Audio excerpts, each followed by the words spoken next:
वाल्मीकि रामायण प्रकरण 7 वानरों का परिचय। वाल्मीकि रामायण के इस भाग में वानरों के रहस्य से पर्दा उठाया गया है।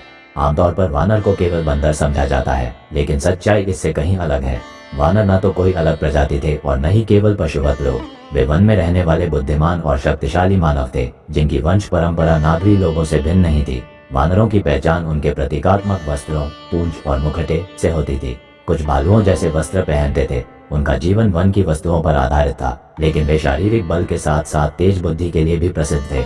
उनके वंश की कहानियां ऋषि, सिद्ध, नाग और विद्याधरों से जुड़ी थीं। वे केवल एक जनजाति नहीं, बल्कि एक समृद्ध सांस्कृतिक समूह थे। हनुमान, तारा, नल, नील जैसे नेता इसी समाज से थे और हनुमान जी को आज भी पूरे भारत में पूजा जाता है। वानर पूरे भारत में फैले हुए थे, पर्वतों, जंगलों, यहाँ तक कि समुद्र तटों तक। उनकी उपस्थिति एक समृद्ध और संगठित समाज का प्रमाण है। दुर्भाग्य से आधुनिक चित्रणों में वानरों को सिर्फ बंदरों जैसा दिखाया गया है, जबकि प्राचीन मूर्तियों में वे मानव के समान दर्शाए गए हैं। वाल्मीकि जी ने वानरों को केवल योद्धा नहीं, बल्कि अत्यंत बुद्धिमान और कूटनीतिज्ञ बताया है। समय के साथ रामायण के अन्य संस्करणों में वानरों की यह छवि धुंधली हो गई, लेकिन मूल रामायण में वे राम कथा के महान नायक हैं। प्रकरण के अंत में यह संकेत है कि अयोध्या में फैली शांति अब संकट रूपी आतंकवाद से प्रभावित होने लगी थी। यह वही बिंदु है जहां से रामायण का युद्ध और संघर्ष आरंभ होता है। वानर समाज की ये अनसुनी सच्चाई आपको कैसी लगी?